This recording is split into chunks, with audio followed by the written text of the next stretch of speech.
To determine if you have an INL or an INL clone arm, look for the tab under the wiper arm. If it's present, you have an INL clone arm. If it's missing, you have an INL arm.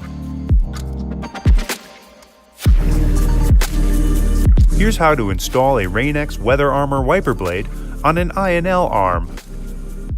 First, remove the pre-installed adapter from the wiper blade. Grab the end, rotate up, and pull away.